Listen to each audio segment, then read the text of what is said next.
Bonjour tout le monde et bienvenue à ce 3e salon du livre du Roussillon. Faites comme moi, enfilez vos plus belles pantoufles et installez-vous confortablement pour cette belle activité. Évidemment, le salon du livre n'aurait pu être aussi bien tricoté sans le soutien de nos partenaires engagés. Donc, au nom du Conseil des maires de la MRC, je tiens à remercier sincèrement le ministère de la Culture, des Communications du Québec, la Caisse Desjardins de la Prairie, de l'Ouest de la Montérégie, des Moissons et de Roussillon, ainsi que de Châteauguay, les librairies Boyer, Gravité Média et Sema Média. Sur ce, je vous souhaite une très belle activité.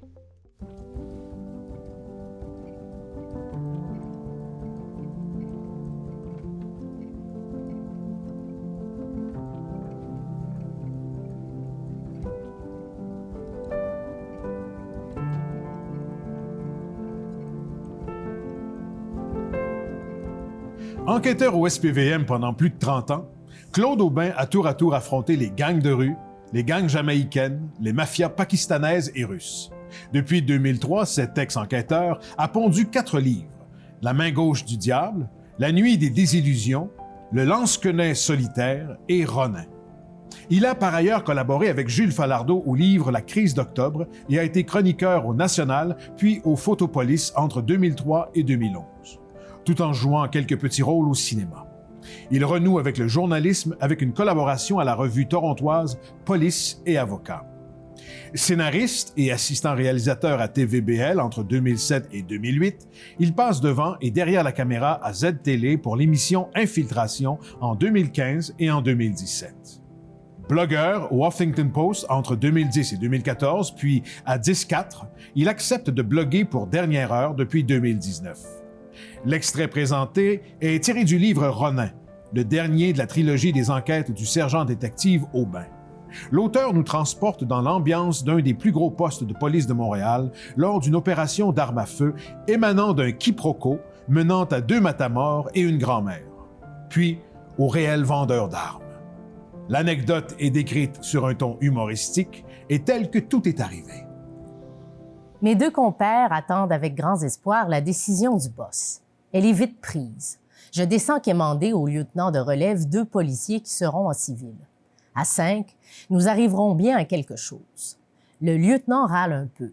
Me connaissant, il sait très bien qu'il va perdre ces 2 gars pour le reste de la soirée. Malgré tout, j'aurai mes gars.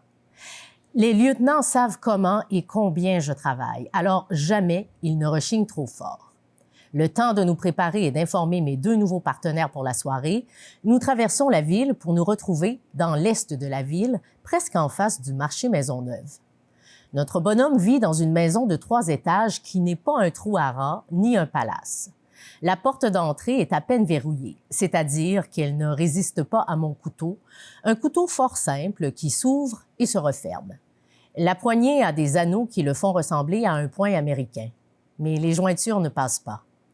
Dernier briefing avant l'opération, même quand tu as tout planifié, il reste encore à planifier. Alors, faisons simple. Les petits copains, je vais aller frapper à la porte pendant que vous resterez bien cachés dans l'escalier intérieur en attendant mes ordres. À partir de là, on la joue à l'oreille. Compris tout le monde? Luc et John me font un petit signe de tête et les 2 autres se tapissent déjà dans l'ombre. Notre montée se fait à la vitesse de l'éclair et sans bruit. L'étage est superbement éclairé au néon, pas moyen d'y échapper. Je fais donc semblant d'être en territoire connu et arrivé en face de la porte, j'écoute un peu. Rien. Je prends alors mon plus beau sourire et frappe. Alors que je viens tout juste de frapper, sort de nulle part un monstre hirsute de 120 kilos qui vient se placer à mes côtés. Diable! Il va au même endroit que moi. Au même moment, la porte s'ouvre et une vieille dame toute menue nous dévisage tous les 2. La vieille sourit au monstre qui semble la connaître. Je me retourne lentement pour faire face au monstre devant moi. Le jeune homme me regarde avec beaucoup de circonspection. Salut, je pense que c'est à toi que je veux m'adresser, mon gros. Le monstre demeure interdit et la vieille est sur le point de refermer la porte. Au même moment, Luc et le reste des hommes grimpent les marches et cernent le monstre. Tiens, j'imagine que c'est le moment de faire les présentations. Je pointe ostensiblement du doigt chacun des membres de mon équipe en terminant par votre serviteur, politesse oblige. Police, police, police, police et police. Je regarde le mastodonte en lui faisant un grand sourire, puis je le montre du doigt en disant « Bandit. » Maintenant que les présentations sont faites, notre homme sait à quoi s'en tenir. La mâchoire serrée, il semble prendre le temps de soupeser la situation ou tout simplement, il ne sait que faire. Nous pouvons entrer? C'est chez ma grand-mère. Elle comprendra. Ben, pourquoi? Au même moment où nous allons quand même entrer, un autre monstre, un peu plus jeune et plus bruyant que le premier, déboule les 2 poings levés vers nous en gueulant « Hey, lâchez mon frère, gang d'hosties! » Notre nouvel ami se trouve très rapidement en position horizontale et face contre terre. Le temps de le dire, John est déjà assis sur lui, mais ça ne l'empêche pas de continuer à tempêter. Soyez gentils. Enquêtez-moi cette grande gueule. Et passons aux choses sérieuses. Où est l'arme? C'est pas ce que tu veux dire. Alors on va fouiller. Tu trouveras pas, elle est pas là. La pauvre grand-mère est dans tous ses états.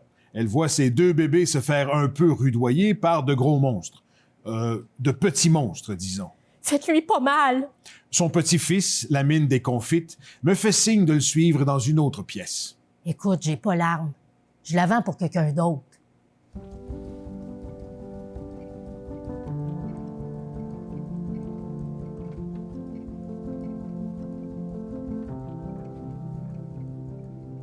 Après une carrière de communicatrice bien remplie, Martine Dorval choisit de se consacrer à l'écriture et publie 2 romans. Le premier, Sur les montagnes russes, paraît en novembre 2019. Il est rapidement suivi en 2020 du roman Le garçon de Minsk. Ces romans sont teintés par sa longue expérience dans de nombreux domaines et par son habileté à bâtir des suspens doublés de contenu d'actualité. Elle propose des intrigues bien ancrées au Québec, tout en transportant les lecteurs ailleurs dans le monde. Fellow de la Société canadienne des relations publiques, elle est bachelière S.Art en littérature française et en communication de l'Université Laval et détentrice d'une maîtrise en administration publique. Elle vit à Shefford et participe à l'initiative citoyenne Les Créatifs de Shefford. Le garçon de Minsk, dont nous lirons maintenant un extrait, plonge les lecteurs dans l'univers de Pierre Beaupré et d'Ekaterina Viktorovna. Adopté par une famille de l'île d'Orléans à l'âge de 7 ans, il brûle d'élucider son absence de souvenirs d'enfance. Il a vécu en Biélorussie jusqu'à ce qu'on le fasse monter dans un train. En quête de son passé, en lutte pour atteindre un équilibre, il provoque une rencontre déterminante avec Ekaterina. Biélorusse, astrophysicienne et chercheuse, elle partage son histoire avec lui et ouvre la voie vers une nouvelle étape de sa vie. De ce passé marqué par les tourments de la dissolution de l'URSS surgit un personnage énigmatique, l'agent Carl Newman. Il prétend connaître la vérité sur les origines de Pierre. Qui est-il vraiment? Les souvenirs fuient comme à travers une passoire jusque vers l'âge de 7 ans pour des raisons physiologiques. C'est ce que j'ai lu. Il y a aussi de nombreux motifs pour oublier. Des traumatismes, des séparations, des deuils grands et petits, et des banalités aussi dont le cerveau ne veut pas. Où s'en vont-ils? Ni Einstein, ni Hawking, ni la multitude de physiciens qui se sont intéressés à l'univers, à l'espace, au temps, à la lumière, au noir et à la gravitation ne se sont penchés sur votre question.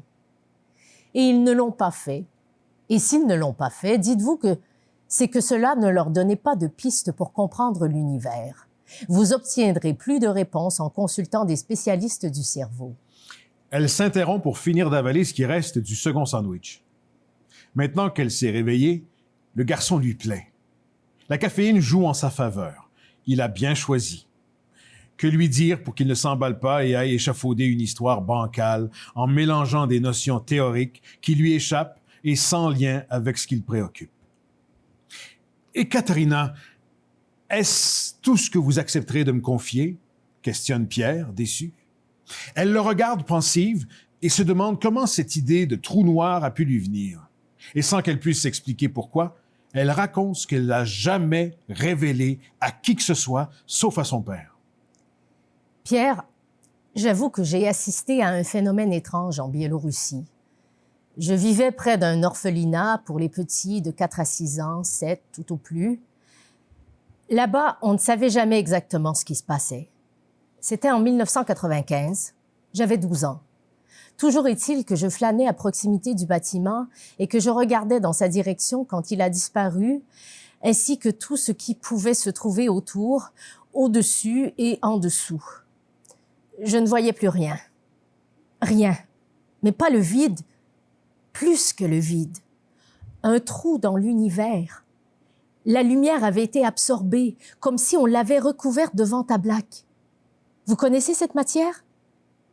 Cela n'avait pas encore été inventé à l'époque. On l'utilise entre autres pour rendre indétectables les avions furtifs. Le vent-à-black a un coefficient d'absorption de la lumière de 99,96%.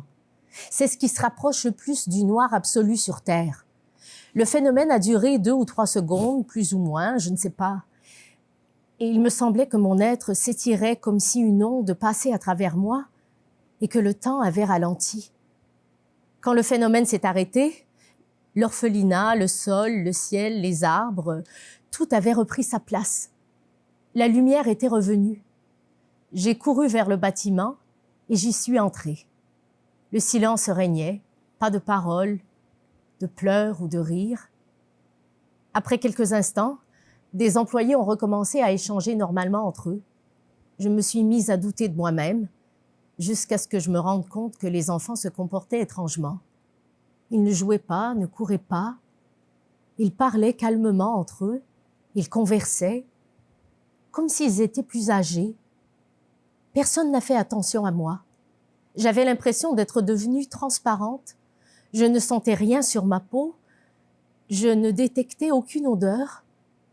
Et vous y êtes resté longtemps? Je ne sais pas. Peut-être 5 minutes. Quand je suis revenue à la maison, ma mère a poussé un soupir de soulagement en demandant où j'étais passée. Cela faisait quelques heures qu'elle me cherchait. J'ai dû me forger un alibi car je n'avais pas la permission de m'approcher de l'orphelinat. Je suis certaine de m'être absentée au plus une quinzaine de minutes en tout de chez moi. La semaine suivante, malgré une promesse faite à mon père, j'y suis tout de même retournée pour observer les enfants dans la cour. Ils marchaient tranquillement, comme des moines dans le jardin de leur abbaye. J'ai réussi à parler avec 2 garçons de 6 ou 7 ans. Je leur ai demandé depuis quand ils étaient là. Ils ne s'en souvenaient plus. Ils ne pouvaient dire leur âge ni le nom de leurs amis. Ils répondaient à mes questions en disant « Je ne sais plus. » Ils n'avaient pas de mémoire épisodique. Le regard était vide. Dans le mois qui a suivi, le gouvernement a fermé l'orphelinat et dispersé les enfants, sans doute à travers le pays. Le bâtiment est demeuré inoccupé et il s'est dégradé. Il a probablement été démoli depuis. Voilà, c'est tout ce que je peux vous raconter. Il n'y a rien de plus, pas d'explication. Dites-moi plutôt ce que vous pensez de mon histoire. Et Katharina, ce que vous venez de me raconter me bouleverse. Je me trouvais à cet endroit quand cela s'est produit. J'ai séjourné dans cet orphelinat. J'ai fait partie de ceux qui ont été dispersés, pour ne pas dire déportés.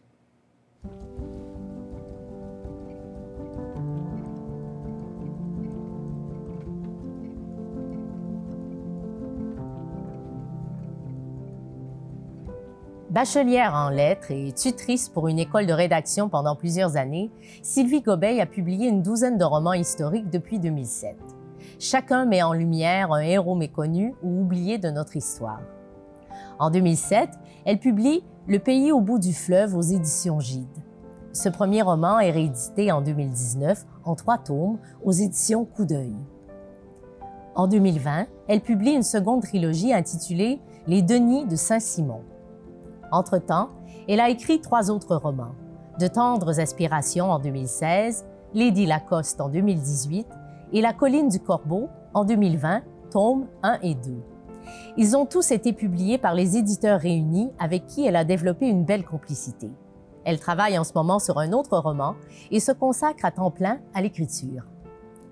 La colline du Corbeau, c'est l'histoire des Allan, une riche famille canadienne d'origine écossaise, propriétaire d'une des plus importantes compagnies de transport naval du 19e siècle. Échelonnée sur 2 générations, l'intrigue se déroule d'abord au château Ravenscrag, la somptueuse résidence des Allen située aux abords du Mont-Royal, puis en Europe. La Première Guerre mondiale marque tragiquement le destin de cette famille. Chacun prend un chemin différent. Une fois la guerre terminée, les Allen rentrent à Montréal. La vie doit continuer. Ils n'ont pas le choix. Une chose est certaine, plus rien ne sera comme avant. Si danser avec un estropié ne vous effraie pas trop... Plus rien ne m'effraie, officier. Mais avant toute chose, débarrassez-vous de ces vilaines cannes et appuyez-vous sur moi. Ah, je ne demande que ça, dit-il en lui adressant un sourire moqueur. Pendant que le couple esquisse quelques pas de danse, Montagu et Marguerite les observent de loin.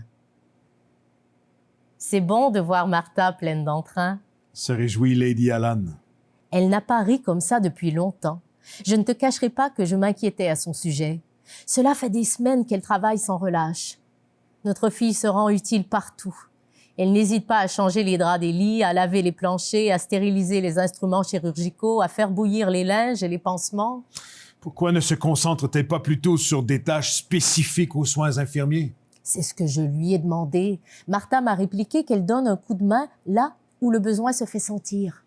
Marguerite marque une pause, les yeux toujours fixés sur sa fille qui s'amuse en bonne compagnie.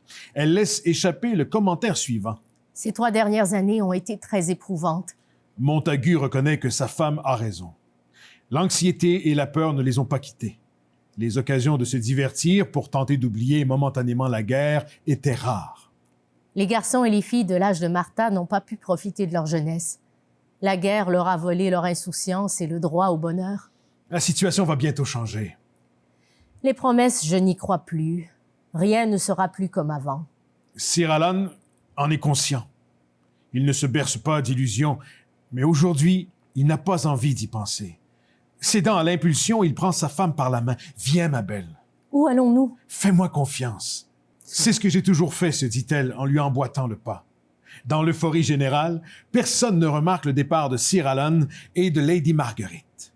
Le couple quitte en catimini la grande salle. Montagu entraîne sa femme vers l'escalier menant aux chambres. « Après vous, Lady Allen. » Une fois parvenue en haut de l'escalier, elle se tourne vers son mari et l'interroge du regard. Elle commence à deviner où il la conduit, mais dans quel but? « Ici, Margot. » Elle s'arrête aussitôt. Cette fois, plus de doute dans son esprit. Elle a reconnu la pièce qui sert de salle de repos aux infirmières. Montagu ouvre la porte. Hésitante, Marguerite ne bouge pas. Il la pousse gentiment dans le dos pour l'inciter à entrer. Marguerite n'a d'autre choix que d'avancer. Il en fait autant, puis se dépêche de verrouiller la porte. Nous serons plus tranquilles.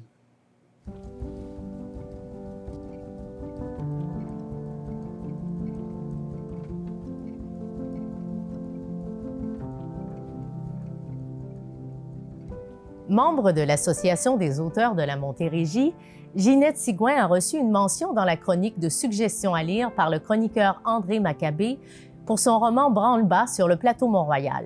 Diplômée d'un certificat universitaire, elle a été bénévole dans des comités de parents et a su s'impliquer dans différents projets qui ont favorisé le milieu étudiant. En 2014, Ginette Sigouin a pu accomplir son rêve, celui d'écrire. Sa persévérance lui a permis de publier ses 2 romans, Le Grenier du Lac, son premier roman dont l'histoire a lieu au lac Saint-Jean en 1926, nous amène à découvrir l'âme d'un village d'antan. Le journal Le Reflet a publié un article concernant son premier roman. En 2015, elle publie un 2e roman plein de rebondissements et d'actualités qui s'intitule Branle-bas sur le plateau Mont-Royal et qui se passe dans le quartier du plateau Mont-Royal, là où elle a vécu une partie de sa jeunesse. Branle-bas sur le plateau Mont-Royal, c'est un roman policier dont l'histoire se déroule dans une grande maison de chambre qu'occupent des personnes âgées. Ce roman vous fera découvrir des personnages originaux et vous transportera dans des péripéties parfois cocasses et quelquefois dramatiques. Dans ce livre, l'auteur a voulu aborder des sujets d'actualité avec humour et sensibilité. L'espoir demeure toujours présent dans ce récit. Pendant ce temps, confortablement installée sur le sofa de son salon, Madame Giguère, la commère de l'immeuble, était en pleine période de réflexion. Son imagination fertile roulait à double tour. Sa tête cherchait à comprendre et s'inventait plusieurs scénarios. Premièrement, elle savait qu'il s'était passé quelque chose de louche avec ce décès, car les 2 policiers étaient encore sur place et avaient fait venir d'autres renforts qui inspectaient scrupuleusement la chambre du défunt. Fascinée et en même temps terrorisée, la pauvre femme jubilait de curiosité sur cette mort qu'elle trouvait suspecte. La thèse d'une mort naturelle semblait incertaine, tandis que celle d'un présumé meurtre pouvait être envisageable, mais plutôt terrible. Et si c'était le cas, qui aurait pu faire une chose aussi abominable? Et qui était vraiment ce monsieur Gervais? Peut-être un gars de la pègre? Ou un ancien prisonnier? La commère combattit l'envie de froncer les sourcils afin de ne pas accentuer délibérément le profond sillon qui lui barrait le front et qui lui donnait un air chiffonné. Lasse, elle frissonna et conclut rapidement qu'aujourd'hui, il ne fallait pas faire confiance à un pur inconnu, surtout quand celui-ci habitait dans la même maison. Fébrile, elle se versa une autre tasse de thé afin de se calmer et surtout de pouvoir rester en alerte. Sa porte d'entrée entr'ouverte et face à l'escalier lui permettait de voir les allées et venues. Insatisfaite du peu d'informations que le concierge avait bien voulu donner, ainsi que le mystère qui entourait ce décès, tout cela avait servi à alimenter sa trop grande imagination. Machinalement, elle retoucha un peu son rouge à lèvres en glissant son doigt autour de sa bouche plissée et ajusta sa robe colorée, un tantinet excentrique pour son âge. Elle portait de petites lunettes roses fuchsia qui pendaient sur le bout de son nez, ce qui lui donnait un air plutôt sympathique. Dans sa jeunesse, sans être une beauté fulgurante, Madame Giguère avait été une jeune femme exubérante, ce qui avait réussi à faire fuir la plupart de ses prétendants. Que cela ne tienne, cette célibataire aguerrie s'était résignée avec le temps à apprécier son célibat plutôt que de faire des compromis auprès de ses amoureux qui cherchaient désespérément à vouloir contrôler sa débordante personnalité. La vie sociale que cette femme avait réussi à tisser au fil des années l'avait empêchée de se sentir trop seule. Son réseau d'amis, trié au volet, parvenait à satisfaire ses besoins. Un sourire de satisfaction illumina son frêle visage, ce qui accentua ses yeux d'un bleu délavé. Tout à coup, la commère se décida à décrocher le téléphone afin de contacter son ami Hugo, un ancien inspecteur à la retraite. Ce serait bon, conclut-elle, en affichant une mine audacieuse de l'inviter à venir prendre une tasse de thé et de profiter de son expertise.